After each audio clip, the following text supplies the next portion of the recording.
നമസ്കാരം. സംസ്ഥാനത്ത് ആരോഗ്യമേഖലയിലെ നിയമനങ്ങളിൽ വ്യാപക അട്ടിമറി. ആരോഗ്യവകുപ്പിന് കീഴിലെ ദേശീയ ആരോഗ്യ ദൗത്യം NHM അവിടെ 10,938 ഒഴിവുകളാണ് ഉള്ളത്. താൽക്കാലിക ജീവനക്കാരാണ് ഉള്ളത്. അതിൽ എംപ്ലോയ്മെന്റ് എക്സ്ചേഞ്ച് വഴി നിയമിക്കപ്പെട്ടത് ഒറ്റയൊരാൾ മാത്രം. ഈ 10,000-ലധികം ആളുകളിൽ ഒരാളെ ഒഴിച്ച് ബാക്കി എല്ലാവരെയും എങ്ങനെയാണ് നിയമിച്ചത്? ഇത് നിയമന അട്ടിമറിയല്ലേ? മലയാള മനോരമയാണ് ഇത് റിപ്പോർട്ട് ചെയ്യുന്നത്. സർക്കാരിലെ താൽക്കാലിക കരാർ നിയമനങ്ങൾ എംപ്ലോയ്മെന്റ് എക്സ്ചേഞ്ച് വഴി മാത്രം ആകണം എന്ന വ്യവസ്ഥയാണ് ഇവിടെ വ്യാപകമായി അട്ടിമറിക്കപ്പെട്ടത്. ഇവിടെ വിവിധ മേഖലകളിലെ നിയമനങ്ങൾ, യൂണിവേഴ്സിറ്റികളിലെ നിയമനങ്ങൾ, അതുപോലെ താൽക്കാലികാടിസ്ഥാനത്തിൽ ആശുപത്രികളിലെ നിയമനങ്ങൾ ഒക്കെ തന്നെ സ്വജനപക്ഷപാതത്തിന്റെ, അട്ടിമറിയുടെ, കൈക്കൂലിയുടെയൊക്കെ ഫലമായിട്ട് ഉണ്ടാകുന്നതാണ് എന്നുള്ള വാർത്തകൾ നേരത്തെ തന്നെ ഉണ്ടായിരുന്നു.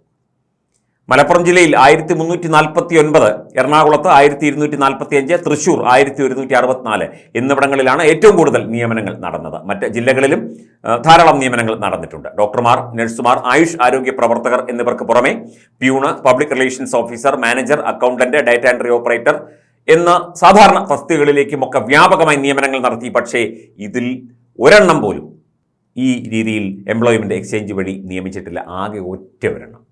എണ്ണത്തിൽ നിയന്ത്രണം വേണമെന്ന് കഴിഞ്ഞ വർഷം കേന്ദ്രത്തിൽ നിന്ന് കർശന നിർദ്ദേശം വന്ന ശേഷമാണ് താൽക്കാലിക നിയമനത്തിന്റെ വേഗം കുറഞ്ഞത്. അല്ലെങ്കിൽ ഇവിടെ 10,000-കണക്കിന് പേരെ ഇനിയും നിയമിച്ചേനെ. ഏതാണ്ട് 35,000 രൂപ വരെയാണ് പ്രതിഫലം ഓരോ തസ്തികകൾക്കും ലഭിക്കുന്നത്. 14,000 മുതൽ 35,000 വരെ.